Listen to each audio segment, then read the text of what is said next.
Hey, bring me some tea now, demanded John. Hold on, I'm doing the dishes, she replied, trying to balance the plates in the sink. What is it? Stop that and bring me the tea quickly. Can't you follow my orders? John's tone grew impatient.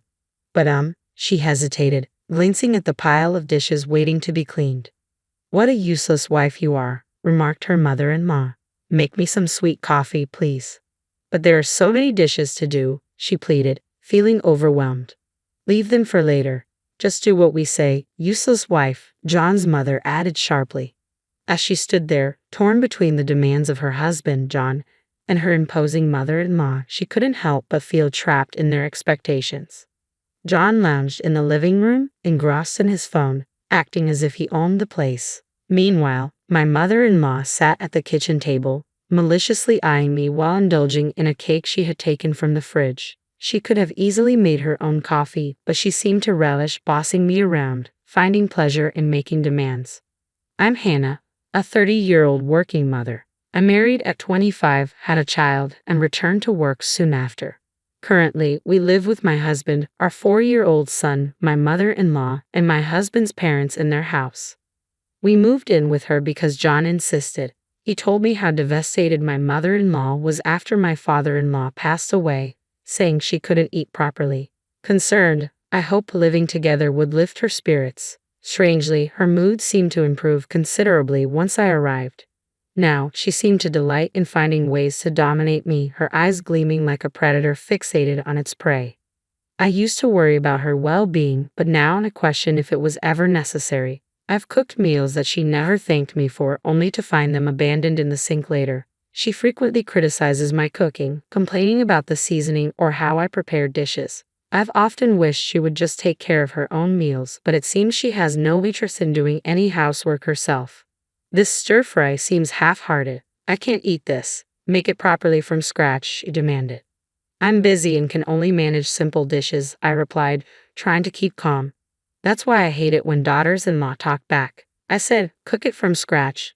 If you have so many complaints, why don't you cook? You're a good cook, aren't you? I retorted, frustrated. What are you saying? Why should I do housework when you're here? Have you lost your mind? No more than you, I muttered under my breath, feeling the tension rise between us. What's with that tone? You're so irritating. My mother-in-law snapped. When I retorted slightly, her face flushed red with anger. Concerned that her anger might affect her health, I decided to ignore her. After that, both my husband and mother-in-law's attitudes toward me began to change. Their arrogance gave way to silence. They stopped speaking to me altogether. Hey, have you brought your lunchbox out yet? I need to wash it, my mother-in-law called out.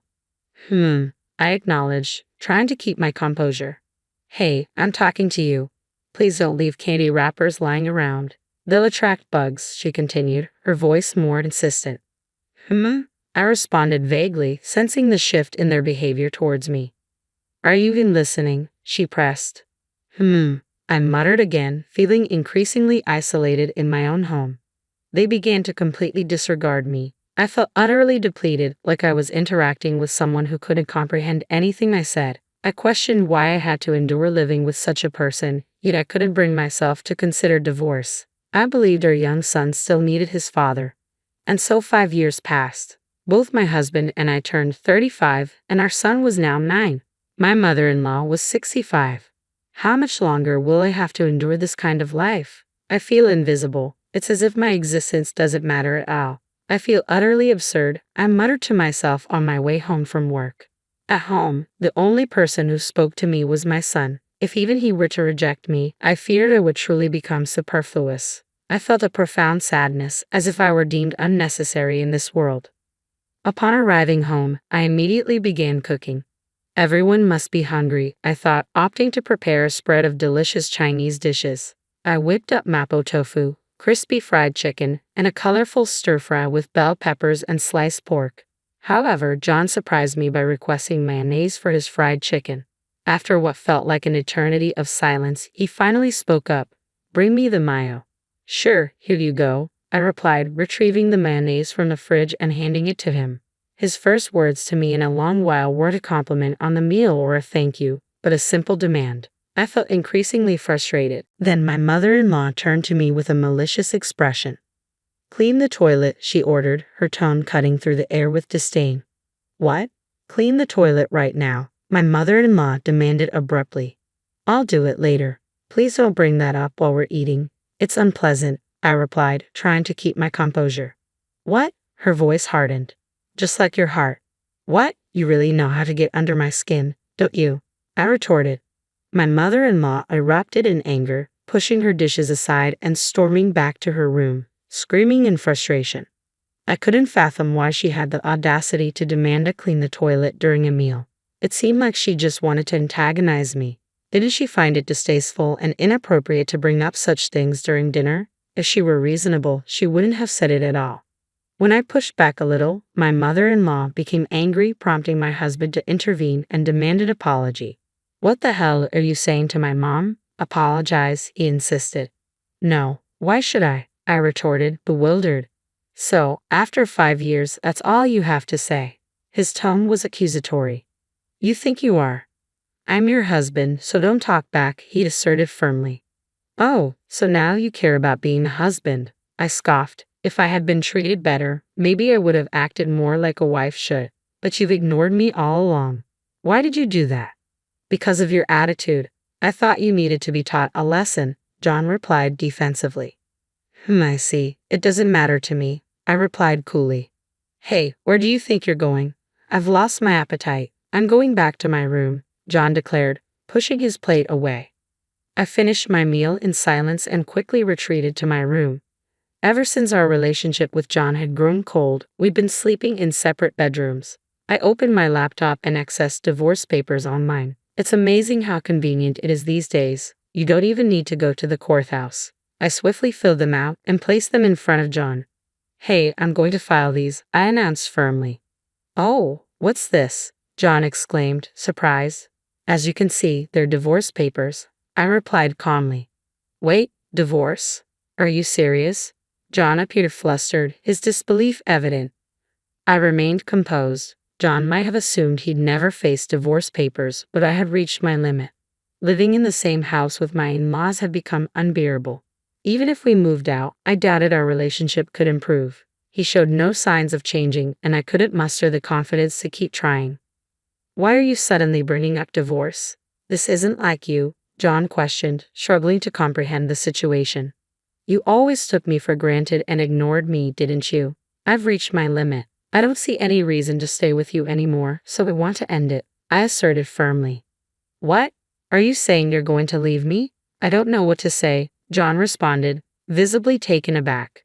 At that time, John was unemployed. He had previously worked in a corporate job but had been fired due to multiple issues. Despite his efforts to find new employment, he seemed to have lost his motivation. It felt like I was the one supporting him financially. John used to boast about providing for me and our child, especially during my maternity leave. However, it was just that, a leave, not unemployment. His superiority complex often injured me. I funded our baby's needs like clothes and formula from my own savings, and it seemed like he didn't care about our child at all. John used to be so arrogant, but now that he's unemployed and dependent on me for support, leaving would create difficulties, especially since his mother, my mother-in-law, isn't receiving any pension. His father, who was self-employed, apparently avoided paying into a pension fund, leaving them ineligible for survivors' benefits. Despite being 65, he hasn't received any old age pension because his father considered it a waste. But didn't you anticipate this trouble when he wasn't contributing to his pension? What do you plan to do, leaving us in this situation? John questioned anxiously. I'll live with our son, just the two of us. It's simpler that way, I replied calmly. I won't allow it. Please give me custody. You're unemployed now. You can't support him without working. I've been the one supporting this household, but I want to be with Jacob. Just give me custody, John insisted. Don't act so righteous when you've never truly cared about Jacob, I countered, feeling the weight of the situation pressing down on us. While we argued, my mother-in-law emerged from her bedroom, her voice rising in anger. Who do you think you are? You're so selfish. Don't you have any desire to contribute to this household? She accused. No, I don't, I retorted defiantly. Don't talk back, you're just a daughter-in-law. If you leave, how are we supposed to manage? She continued, her frustration evident. Why don't you ask your boyfriend to lend you some money? I countered sharply. What? Her expression turned to shock. You're seeing Mr. Brown from 3 houses down, aren't you? He's wealthy, lives in a mansion, and even has housekeepers, I stated boldly. How do you know that? Her tone was a mix of disbelief and apprehension. I saw you and Mr. Brown the other day, holding hands, enjoying a date. You both disappeared into the busy downtown area. You even did something quite inappropriate, I said, holding up my phone. What? She stammered, her face paling. Can I show this to his wife? She would be furious, I pressed, revealing the photo I had taken. Stop it. Her anger flared as she saw the image. My mother-in-law was having an affair with Mr. Brown, a wealthy man from our neighborhood who lived in a mansion with several housekeepers. His wife was a refined, lovely lady. I'm certain his wife would explode if she saw this photo. Even the most seemingly gentle wife wouldn't stay silent upon discovering her husband was dating a neighbor. Both Mr. Brown and my mother-in-law are in their 60s. It seems my mother-in-law approached him because of his wealth. Can you believe I was ordered to clean the toilet while eating by such a despicable person? I vented. Well, look who's talking. Someone who's so dirty could use a mealtime bathroom cleaning. I guess I'll have to inform his wife now, she retorted with a sneer. Stop it, I exclaimed. Oh, sorry. I actually already told her, she confessed. What? I gasped, shocked by her audacity. I have her email address, you know. She's a yoga teacher, right? I attended one of her classes and we exchanged emails. Actually, I've already sent the photo, I declared. No, my mother-in-law exclaimed in horror.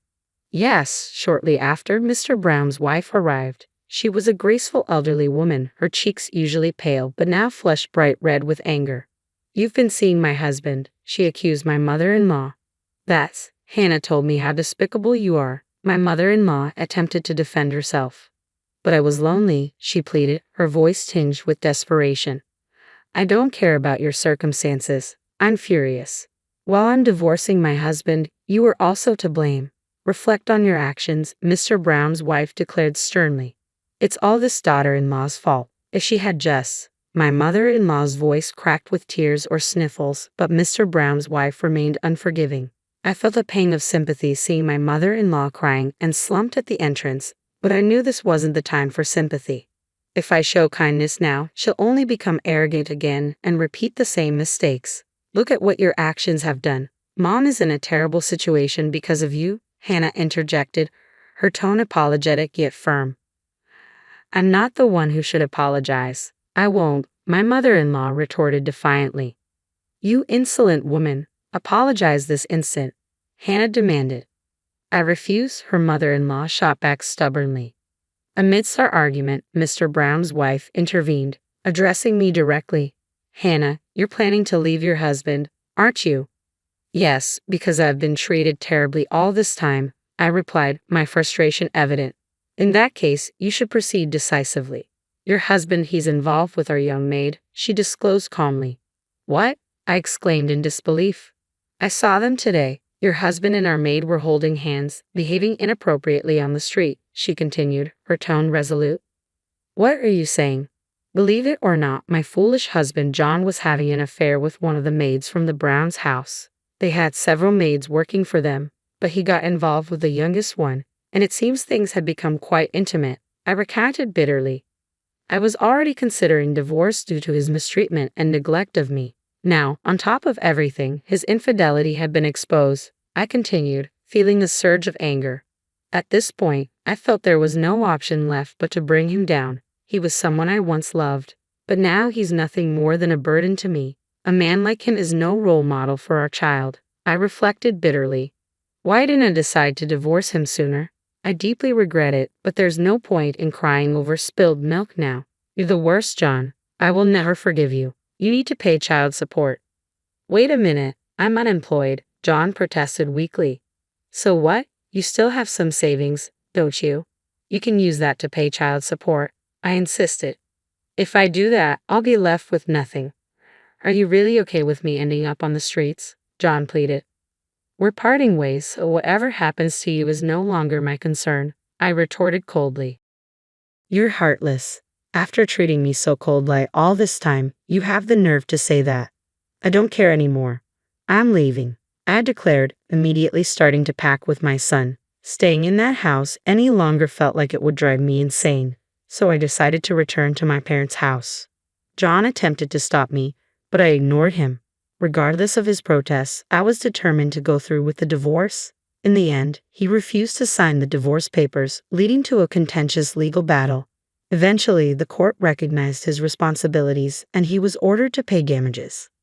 I also pursued child support, which he managed to pay off in a lump sum. Apparently, he borrowed the money to settle it, I concluded.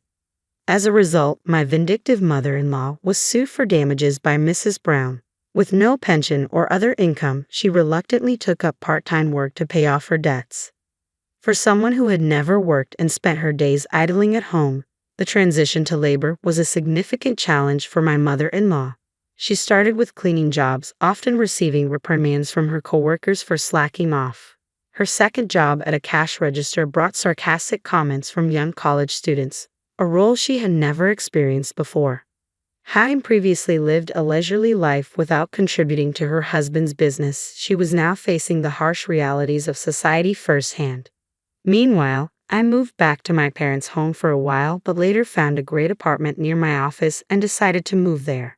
It's a comfortable living arrangement for me and my son, with nothing to complain about. I asked my son if he missed his father, but he simply replied, "Not at all." It made me realize that divorcing him sooner might have spared our son from negative influences. Moving forward, I'm committed to working hard in every aspect of life to ensure my son never has to endure hardships.